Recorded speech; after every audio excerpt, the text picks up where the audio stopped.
ఈ ప్రభుత్వం సంవత్సరానికి యావరేజ్గా 8,000 కోట్లు కూడా ఖర్చు పెట్టలేకపోయింది అధ్యక్ష. మరి ఈ రోజు ఏ రకంగా 17,800 కోట్ల రూపాయలు ఎక్కడి నుంచి వస్తుంది, ఈ ప్రాజెక్టులకు ఏ విధంగా కేటాయిస్తుందో చెప్పాల్సిన బాధ్యత ఉంది అధ్యక్ష ప్రభుత్వం మీద. అదేవిధంగా అధ్యక్ష 1,76,000 కోట్ల రూపాయలు ఈ రోజు రాష్ట్రంలో ఎక్కడ చూసినా నిత్యావసర వస్తువుల ధరలు అడ్డగోలుగా 15 నుంచి 20% పెరుగుతున్నాయి అధ్యక్ష. ఏది తీసుకున్నా అంటే ఈ రోజు రాష్ట్రంలో కేటాయించిన ఇప్పుడు ఖర్చు పెట్టాల్సిన 1,76,00,000 కోట్లకు 10% ఎస్కలేషన్ కాస్ట్ చేసుకున్నా కూడా 17,000 చిల్లర కోట్ల ప్రాజెక్టుల కాస్ట్, జస్ట్ ఎస్కలేషన్ కాస్ట్ మీకు 17,000 కోట్ల చిల్లర పెరుగుతుంది అధ్యక్ష. మరి ఈ రకంగా 17,000 కోట్ల రూపాయలు కేటాయిస్తే నికరంగా అవసరమయ్యే 1,76,000 కోట్ల రూపాయలు ఎప్పుడు కేటాయిస్తుంది, ఎప్పుడు ఈ ప్రభుత్వం ఈ ప్రాజెక్టులను పూర్తి చేస్తుందో ఈ ప్రభుత్వం ఒక్క రోజైనా ఆలోచన చేసిందా అని చెప్పి మిమ్మల్ని అడుగుతున్నా అధ్యక్ష. అదేవిధంగా అధ్యక్ష ఈ రా మెటీరియల్ కాస్ట్ పెంచడమే కాకుండా ఈ అదనంగా పెరిగేది ఇంకా లిఫ్ట్ ఇరిగేషన్ల విషయానికి పోతాం అధ్యక్ష. ముఖ్యంగా ఈ 1,20,00,000లో దాదాపు 62 లక్షల ఎకరాలు ఈ లిఫ్ట్ ఇరిగేషన్ల కిందకు వస్తాయి అధ్యక్ష. దీంట్లో 90% తెలంగాణ ప్రాంత ప్రాజెక్టులన్నీ కూడా లిఫ్ట్ ఇరిగేషన్ల అధ్యక్ష. ఈ లిఫ్ట్ ఇరిగేషన్లకు అవసరమయ్యే విద్యుత్తు దాదాపుగా 9,500 మెగావాట్ల అధ్యక్ష. ఈరోజు ఒకటే అడుగుతున్న అధ్యక్ష ప్రభుత్వం బడ్జెట్ లో చెప్పింది అధ్యక్ష 12,300 చిల్లర మెగావాట్లు ఇప్పుడు ఉంది. రాబోయే 5 సంవత్సరాలలో దాదాపుగా 11,000 మెగావాట్లు తీసుకొస్తామని. ఏ రకంగా తెస్తుందో చెప్పలేదు అధ్యక్ష. నేను మీ ద్వారా ఒకటే అడుగుతున్నాను అధ్యక్ష, ఒకవేళ 9,500 మెగావాట్ల ప్రాజెక్టు విద్యుత్తు ఈ ప్రాజెక్టులకు అవసరమైతే 1 మెగావాట్కు 5 కోట్లు వేసుకున్నా కూడా యావరేజ్ గా 45,000 కోట్ల రూపాయలు ప్రభుత్వానికి అదనంగా ధనం అవసరం అవుతుంది అధ్యక్ష. ఇదే కాకుండా ఎక్కడైతే ఇరిగేషన్ ప్రాజెక్టులు ఉన్నాయో, ఎక్కడైతే విద్యుత్తు తయారవుతుందో అక్కడి నుంచి ప్రాజెక్టు తీసుకురావాలంటే, కరెంటు తేవాలంటే డెడికేటెడ్ పవర్ లైన్స్ వేయాలి అధ్యక్ష. అదేవిధంగా ప్రత్యేక సబ్ స్టేషన్లు కట్టాలి అధ్యక్ష. దీనికి ఎంత కాస్ట్ అవుతుందో ప్రభుత్వం ఎప్పుడైనా ఆలోచన చేసిందా అధ్యక్ష? అదే కాకుండా విద్యుత్ శాఖ వేరు, సాగునీటి పారుదల శాఖ వేరు.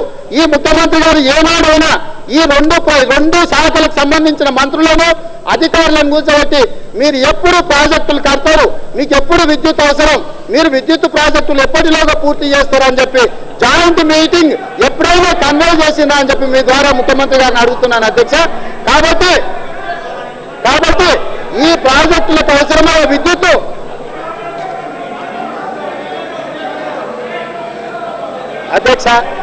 అధ్యక్ష ఈ జలయజ్ఞం అనేది ప్రజలకు ఉపయోగపడకుండా తెలంగాణ ప్రాంత ప్రజలు ఇక్కడ కష్టాలు పడుతుంటే భూములలో మట్టి తీసి పక్కనే పోసి ఆయన నాట్ వెల్డింగ్ అధ్యక్ష ఈ ప్రభుత్వం ఒకటే వస్తుంది అధ్యక్ష. కర్ణాటక మహారాష్ట్ర ప్రాజెక్టులు కట్టుకుంటుంటే మన ప్రభుత్వం ఏమో కాలువలు తోకుంటుంది అధ్యక్ష. ఈ ప్రభుత్వం చేసింది అదే పని అధ్యక్ష.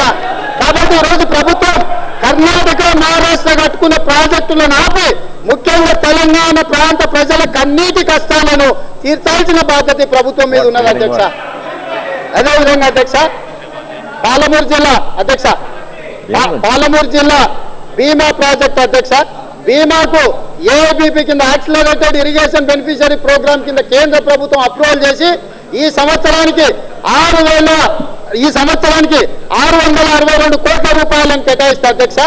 ఈ రాష్ట్ర ప్రభుత్వానికి ఆ నిధులు వచ్చిన తర్వాత ఆ ప్రాజెక్టు సిఏ అకౌంట్ లో డిపాజిట్ చేయాలి అధ్యక్ష. కానీ ప్రభుత్వం పనిచేయలేదు అధ్యక్ష. ఆ నిధులను తీసుకెళ్లి వేరే కావాల్సిన కాంట్రాక్టర్లకు వేరే ప్రాజెక్టులకు నిధులను మళ్లించింది అధ్యక్ష. ఈ రోజు మా జిల్లా ప్రాజెక్టుల మీద ఎందుకు ఇంత నిర్లక్ష్యం అధ్యక్ష? మీ ద్వారా ప్రభుత్వాన్ని అడుగుతున్న అధ్యక్ష. కాబట్టి ఇప్పటికైనా పాలమూరు జిల్లాలో ఉండే భీమా, నెట్టంపాడు, కల్వకుర్తి ప్రాజెక్టుల నిధులను అన్నిటిని కూడా బిల్లులు ఏవైతే పెండింగ్ ఉన్నాయో కేటాయించి కేంద్ర ప్రభుత్వం ఇచ్చిన నిధులనైనా మాకు వదలండి అని చెప్పి మీ ద్వారా ప్రభుత్వాన్ని అడుగుతున్న అధ్యక్ష. అదేవిధంగా ఈరోజు కృష్ణా వాటర్ ట్రిబ్యునల్ ఉన్నాయి అధ్యక్ష. దాంట్లో కేసాలు అయితే మా జిల్లాకు అదనంగా ఆయకట్టు ఇస్తా అని చెప్పారు అధ్యక్ష. కానీ ఈ ప్రభుత్వాన్ని ఒకటే సూటిగా అడుగుతున్న అధ్యక్ష మీ ద్వారా, ఇక్కడ అడ్వకేట్ జనరల్ గా ఉన్నప్పుడే పదవీ కాలం పూర్తి కాక మొదలే అతన్ని తొలగించి కొత్త అడ్వకేట్ జనరల్ వేసింది అధ్యక్ష ప్రభుత్వం. అదే అడ్వకేట్ తీసుకెళ్లి అంతర్రాష్ట్ర జల వివాదాలకు సంబంధించిన అడ్వకేట్ గా నియమించడంలో ఎంతవరకు ఈ ప్రభుత్వం చిత్తశుద్ధితో అడ్వకేట్ ఆర్గ్యుమెంట్ చేస్తారని నమ్ముతుందో చెప్పాల్సిన బాధ్యత ఉంది అధ్యక్ష. మాకు ఆ డౌట్ క్లారిఫై చేయాల్సిన అవసరం ఉంది అధ్యక్ష. అదేవిధంగా అధ్యక్ష ఈ మధ్యలో మన మంత్రి గారు ఆర్థిక మాంద్యం గురించి చెప్తున్నారు అధ్యక్ష. Stick to అవును, the subject. వాస్తవమే అధ్యక్ష, I ఆర్థిక think, మాంద్యం ఉంది రాష్ట్రంలో. కానీ బడ్జెట్ ఇచ్చిన తెల్లారి ఇట్లాంటి ఫుల్ పేజీ ప్రకటనలు రాష్ట్రం ఉన్న అన్ని పత్రికలలో ఫుల్ పేజీ ప్రకటనలు ఇచ్చారు అధ్యక్ష. ఇంత ఆర్థిక మాంద్యం ఉన్నప్పుడు ఇలాంటి ప్రకటనలు కోట్ల రూపాయలు కేటాయించి ఖర్చు పెట్టి ఈ రకంగా ప్రకటనలు ఇవ్వాల్సిన అవసరం ఉందా అధ్యక్ష? ప్రభుత్వం ఎందుకు ఆలోచన చేయట్లేదు అధ్యక్ష? రాష్ట్రం ఆర్థికంగా ఇబ్బందులలో ఉన్నప్పుడు ఈ ప్రభుత్వం ఖర్చు తగ్గించుకోవాలి కానీ అడ్డగోలుల ఖర్చులు పెంచి కోట్ల రూపాయలు ప్రభుత్వ ప్రకటనలకు ఇచ్చుకోవడం అనేది ఎంతవరకు కరెక్ట్ అని మీ ద్వారా అడుగుతున్నా అధ్యక్ష. ఒకసారి ప్రభుత్వం సావధానంగా గతంలో ఆర్థిక మంత్రి గారు మా కౌన్సిల్ ఒక హామీ ఇచ్చారు అధ్యక్ష. రాష్ట్రం అంతా వరదలు వచ్చి కొట్టుకపోతుంటే వరుణదేవుడికి వందనాలని ఒక ప్రకటన ఇచ్చిండ్రు అధ్యక్ష. మేము ఆ రోజు ఆర్థిక మంత్రిని అడిగినాం ఇట్లా ఎట్లు ఇస్తారని. అప్పుడు ఆర్థిక మంత్రి గారు ఆ సభకు హామీ ఇచ్చారు, భవిష్యత్తులో ఎప్పుడు కూడా ఇలాంటి ఆర్థికంగా ఇబ్బంది అయ్యేది కానీ ఇట్లాంటి ప్రజలకు ఇబ్బంది పెట్టే ప్రకటనలు ఇవ్వనీయమని. ఎందుకు ఈ రోజు ప్రభుత్వం ఆలోచన చేయట్లేదని నేను అడుగుతున్నాను అధ్యక్ష, ఇట్లాంటి ప్రకటనలు ఇచ్చే ముందల. అదేవిధంగా అధ్యక్ష, రోసయ్య గారు ఈ బడ్జెట్ లో ఒక ప్రసంగం పెట్టింది అధ్యక్ష. ఒక్క లైన్ చదివిస్తున్నాను అధ్యక్ష నేను. గత 5 సంవత్సరాలలో పేజీ నెంబర్ 7 అధ్యక్ష. గత 5 సంవత్సరాలలో మా ప్రభుత్వం మునుపెన్నడు లేని రీతిలో అనేక సంక్షేమ కార్యక్రమాలను అమలు పరిచిందని, వాటిలో చాలా కార్యక్రమాలు రాష్ట్ర జనాభాలోని దాదాపు 80% మందికి అందుబాటులోకి వచ్చాయనే విషయం గౌరవనీయులైన సభ్యులకు తెలుసు. ప్రతిపక్షాలలోని మన స్నేహితులు ఎంతో ఆకర్షణీయమైన హామీలు ఇచ్చినప్పటికీ మా సంప్రదాయం ప్రకారం మేము ముఖ్యమైన 2 ఎన్నికల వాగ్దానాలు చేశామని. అంటే దీని అర్థమైంది అధ్యక్ష, ఆర్థిక మంత్రి గారి ఉద్దేశంలో ప్రతిపక్షాలు ఇచ్చిన హామీలను నమ్మలేదు, ప్రజలు మా హామీలను నమ్మిరు, మా వెనకాల ఉన్నారని చెప్పడమే కదా అధ్యక్ష. అయితే ఈ సందర్భంగా నేను ఒక విషయం చెప్పదలుచుకున్నా అధ్యక్ష. గత ఎన్నికలలో కాంగ్రెస్ కూటమికి దాదాపుగా 250 సీట్లు వచ్చినాయి అధ్యక్ష 2004 ఎన్నికలలో. కానీ ఈ ఎన్నికలలో కాంగ్రెస్ పార్టీకి వచ్చిన సీట్లు 156 సీట్లు మాత్రమే అధ్యక్ష. అంటే దాదాపుగా 100 సీట్లు తగ్గినాయి. ప్రజలు మిమ్మల్ని హర్షిస్తున్నారా వ్యతిరేకిస్తున్నారా మీకు కనీసం కూడా అర్థం కాకపోతే ఏమర్థం చేసుకోవాలి అధ్యక్ష మేము? అదేవిధంగా అధ్యక్ష, ముఖ్యమంత్రి గారు తెలంగాణ ప్రాంత ప్రజలు మాకు పట్టం కట్టిందని చెప్తున్నారు అధ్యక్ష. కానీ గత ఎన్నికలలో కాంగ్రెస్ పార్టీ తెలంగాణ ప్రాంతంలో 56 సీట్లకు పోటీ చేస్తే 48 సీట్లు గెలిచింది అధ్యక్ష. అంటే మీరు 90% రిజల్ట్ సాధించింది అధ్యక్ష తెలంగాణ ప్రాంతంలో. కానీ ఈ ఎన్నికలలో మీరు 119 సీట్లు పోటీ చేస్తే మీరు గెలిచింది 50 సీట్లే. అంటే మీరు అదనంగా 65 సీట్లు పోటీ చేస్తే మీకు అదనంగా గెలిపించింది తెలంగాణ ప్రాంత ప్రజలు 2 సీట్లు మాత్రమే. అంటే మీరు అర్థం చేసుకోవాలి తెలంగాణ ప్రాంత ప్రజలు మీ పక్కన లేరని. అదేవిధంగా ఎప్పుడైనా గత సంవత్సరంలో ముఖ్యమంత్రి గారి టీంలో ఉన్న మంత్రులకు దాదాపుగా 10 మందికి టికెట్ ఇవ్వలేదు అధ్యక్ష.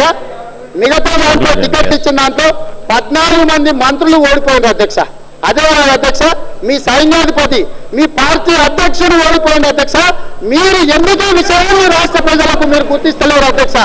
మీ అధ్యక్షుడు ఓడిపోయిందంటే, యుద్ధంలో సైన్యాధిపతి ఓడిపోయిందంటే ఓటమి చెందినట్టే అధ్యక్ష. నైతికంగా టెక్నికల్ గా మీరు అధికారంలోకి వచ్చి ఉండొచ్చు, కానీ నైతికంగా మీరు ఓటమి చెందినా లేదా అని చెప్పి నేను అడుగుతున్నాను అధ్యక్ష.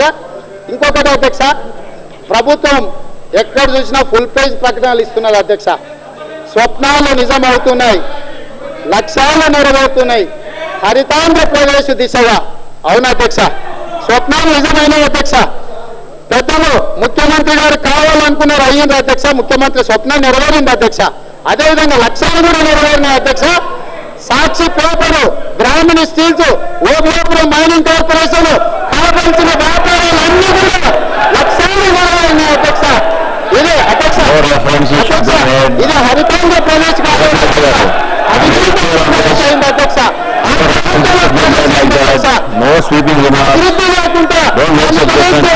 అధ్యక్ష అదేవిధంగా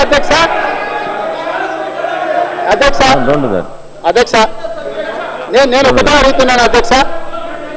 ఈరోజు ఎప్పుడు చూసినా ప్రభుత్వం విశ్వసనీయత గురించి మాట్లాడుతుంటది అధ్యక్ష. విశ్వసనీయత అనేది ఉండాలి అధ్యక్ష.